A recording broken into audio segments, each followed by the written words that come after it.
All right, let's take a look at Capture One Pro and see what it has to offer when compared to something like Lightroom. So I've got Capture One running on this computer, and what I'm going to do is I'm going to go ahead and open the window up.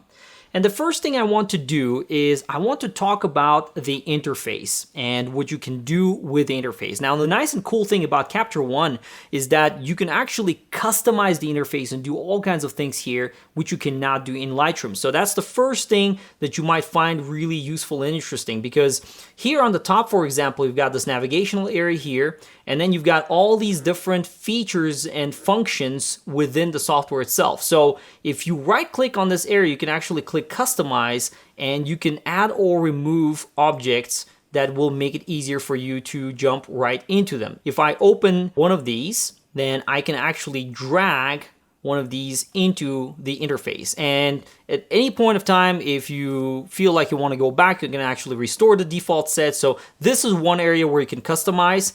Now, the next thing is you've got all these different modules. And as you can see, I've got one for capture, which is for shooting tethered. And the software is amazing at doing that, by the way, if you shoot with medium format and professional DSLR cameras. So if I don't do that, for example, in my case, I rarely ever shoot tethered, I can completely remove that, which is really cool. By just right-clicking this and saying remove tool tab, capture, it completely gets rid of that from this list of modules. So I can really keep this tidy and limited to what I personally use. So let's go ahead and reset the workplace. And that's another thing, is you've got all these different workplaces that you can apply, similar to what you can do in Photoshop. So if I say I want to go back to default, then it's going to reset back to how it was before. So let's take a quick look now at the library. Now, this is the first thing you will see when Capture One opens. You're going to see this library submenu here. And what you can see from here is you've got multiple options. You've got catalog and sessions. Now, one key differentiator here is that Capture One is really not meant to do the similar things that Lightroom can do in terms of file management. So in Lightroom, you can import as many images as you want, and you can put tens of thousands of images, and it keeps it all in that one database.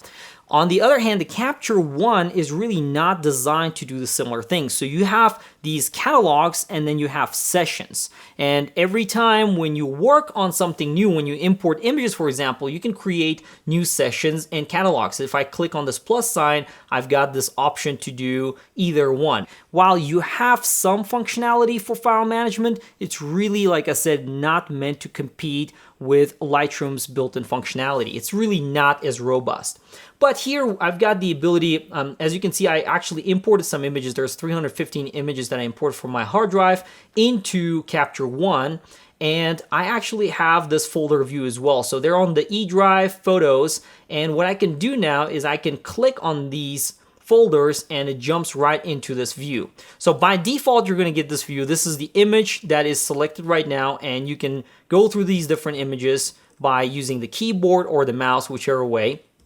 And let's go ahead and pick this image and see what we can do with it. So I'm going to make a few adjustments to the image, but before I do that, let's talk about simple things like filters here. Now, this works similarly as the filters in Lightroom, where you can actually enable a filter and see how many 1-star, 2-star, and other images you have in the catalog. So in this case, I could say, well, I'm going to mark this as a 5-star image. And if I do, then as you can see right here on the bottom, it became 1. If I enable this filter, it's only going to show me those 5-star images. And the same thing applies to all these other criteria. And I could even go by dates and keywords if I manage keywords. Now, the changing of ratings and things like that, they're kind of similar in Capture One as in Lightroom. So you can use 1 to 5 to rank the images in terms of stars. And if I need to adjust things like color tags, I can do that from the image as well. So I can just right click the image and say color tag is going to be red, and that becomes a red color tag. As you can see, it just got added here. So let's do this. Let's go ahead and make a few simple edits. One thing that I want to clarify is that I do not want to make this a very comprehensive coverage of Capture One, because truth be told, there are so many things that you can do in the software. Actually, some of the capabilities are far beyond what you can do in Lightroom. So this is by no means a very detailed overview of all the functionality. But I just want to show you how easy some of the things are to achieve in software. So as you can see in this image, it's a little bit dark. I want to adjust the exposure. And one of the really cool things that Capture One can do that Lightroom can really not compete with is adjustments to the skin tones and selective adjustments in particular. So I want to demonstrate some of that here. We're going to go ahead and we're going to skip the tethering one. Color is the next tool here, and you can adjust things like white balance. But before I jump there, I actually want to fix exposure first. So I'm going to go to this exposure module, and I'm going to go ahead and adjust the exposure. So as you can see, this slider works very similarly as the slider in Lightroom. And the nice thing about this one is that you can see that there's a live histogram preview on the top. So if I move it way too much to the right and it gets overexposed, I can see the effect here. So I'm going to go ahead and just adjust the exposure just a little bit right there.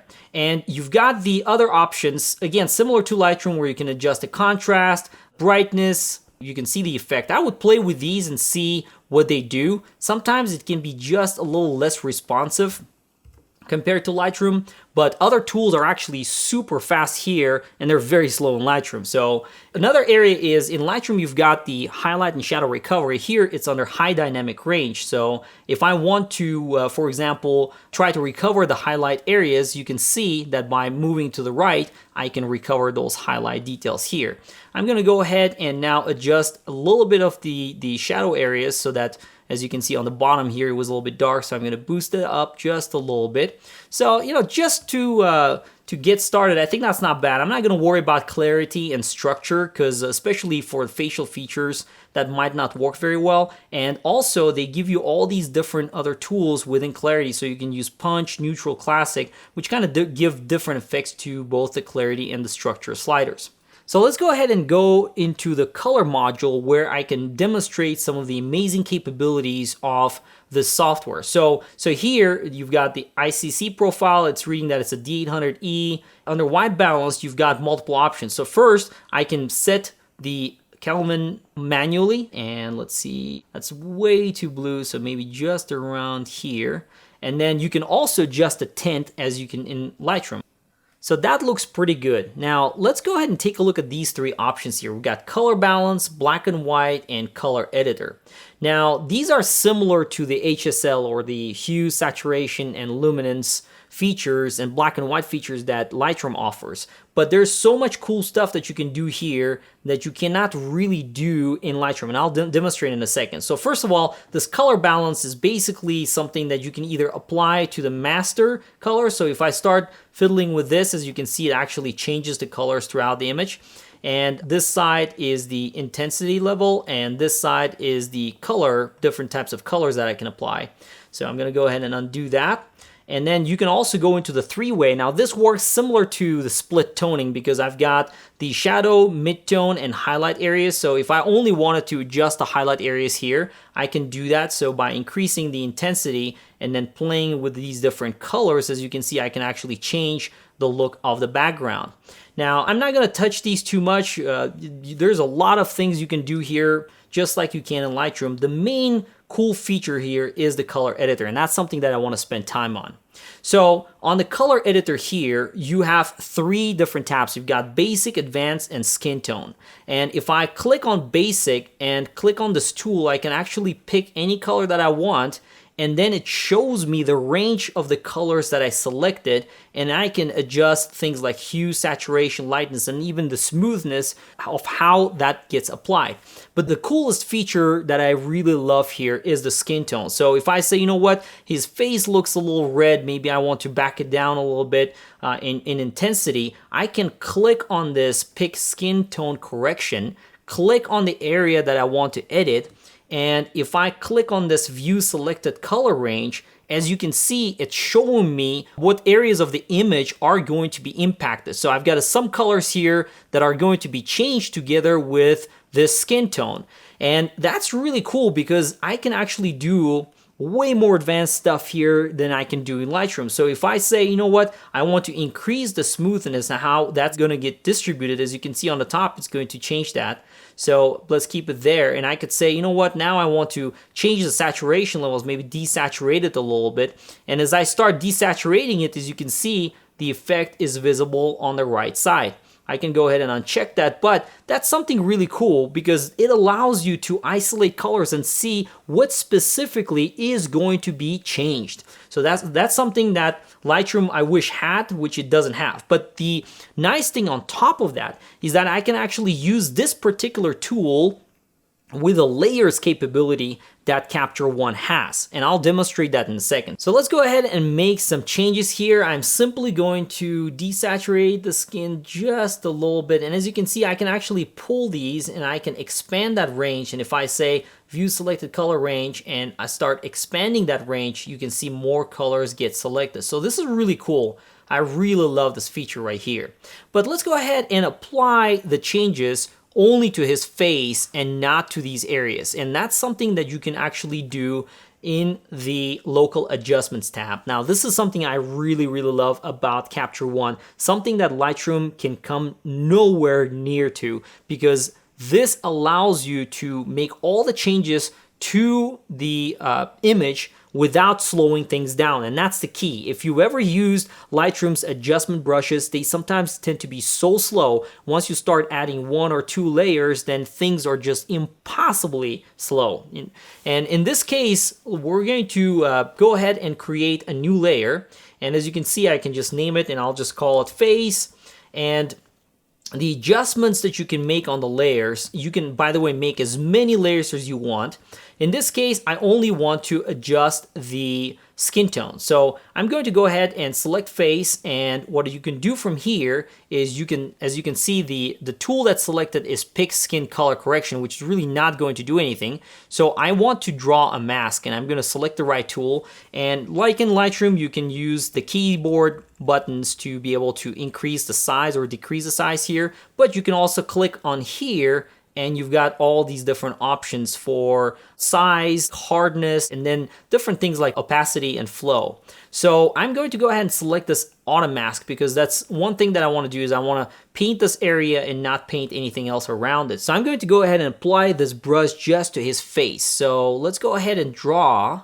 And as you can see, as I'm doing this, it's actually not showing anything. And the reason why is because I haven't press the M key. That's what reveals the actual mask. And right now I'm in the brush mode, but if I select the erase mask, so if I went over in some of these areas here, which I can take a quick look and just focus in these areas here, I can just press the E button and that becomes the negative brush and I can just paint that out. Now the masking here works generally pretty well, but sometimes it will go over, especially in the areas where, like you can see, it did a pretty decent job here. But in other areas, if you see that it's not doing a very good job, then you can just repaint that. And the nice thing is you don't have to worry about constant adjustments like you do in Lightroom. And if you mess up, then you're gonna go into the slowdown mode. Here, there's no such thing. So I'm gonna go ahead and zoom out. Now here's the thing, I'm gonna go ahead and hide that mask by pressing the M button. And this is the area that I can make adjustments. So obviously I can adjust things like white balance. So if I wanted to just play with the white balance on the face, as you can see, that's all possible through this tool. I'm gonna go ahead and undo that. Let's go into the most important one, which is I want to go into the color editor. And from here, I'm gonna go ahead and click skin tone. And again, this is the area that I selected, so it's only going to apply that mask to that skin tone. As you can see, I've got the colors range already selected. And if I now start making changes to it, although it's showing that all these different areas might be affected, in fact, if I'm going to go ahead and increase the saturation, for example, none of that is going to apply on his hand or these other areas.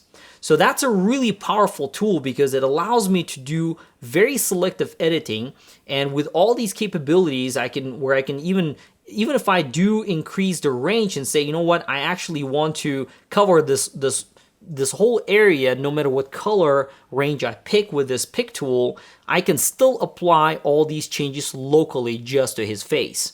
That's a really powerful feature because then you've got all these other tools, like in Lightroom, for example, once you do the adjustment brush, you've got only one slider for noise. Well, here, if I said I want to do noise reduction, I can click on noise reduction and I've got all these available tools that apply only to that area. Or if I wanted to do selective sharpening, I selected his face, and if I said, well, I want to sharpen only his face, then I can do that very easily here by just applying sharpening on his face. And as you can see, it added right here to his face, never touched even his hair.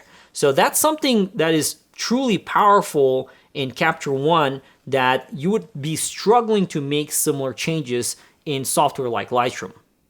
So these are just some of the things you can do to a portrait. Let's go ahead and uncheck the view selected color range so that we're back to normal here. And I want to do another demo here using a different image. So I'm going to go ahead and click on my Jordan trip, and maybe actually this one is pretty decent. We have plenty of highlights here to recover, some shadow details to recover, but I want to show you how easy it is and how practical Capture One Pro is for doing things like dodging and burning, which I typically do in Photoshop.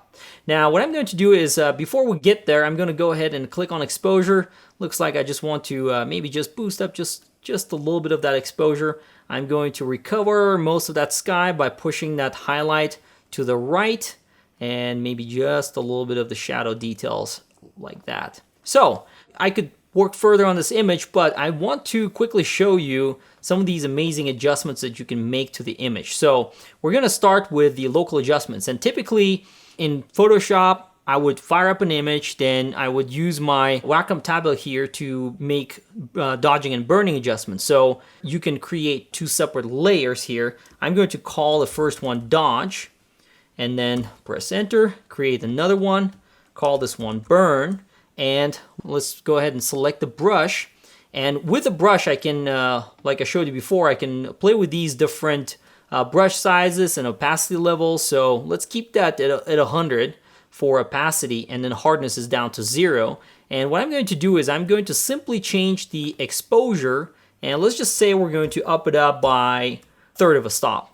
And once I start working on this area here, it will obviously increase the exposure by 1/3 of a stop. And the same thing can be done with burn, which I can lower the exposure. So let's go ahead and start with dodge. But one thing that I need to make sure this time is I'm not going to select this auto mask, because I do not want to go through some crazy masking in this area. I just wanted to paint everything here. So let's just say I'm going to go ahead and maybe dodge this area here, make it a little bit brighter, and then burn the sky a little bit so that it's a little bit more dark. So what we'll do is select dodge, and I'm going to go ahead and start painting in the areas that I want to dodge. And as you can see, you can already see the changes as they're happening right there. As you can see, it's all getting much, much brighter. Now, this is obviously a pretty strong setting here, and normally I would never do dodging and burning this way, but it shows you the flexibility. So if I wanted to reduce the opacity, I can still reduce the opacity by just moving the slider with a brush. So if I apply new brush strokes, it will apply to that. Or if I say, you know what, that's a little bit too strong, I'm just going to reduce that exposure, and as you can see, it reduces on the areas that I highlighted. Now if I boost it up, you can see all of these areas that I actually missed, so I can work on those. Or like I said before, I can just press the M key, which will show me the mask, and I can just select all these areas that I wanted to select. So anyway, let's go ahead and hide that mask by pressing the M key. I'm going to lower this down, and that's our dodge layer.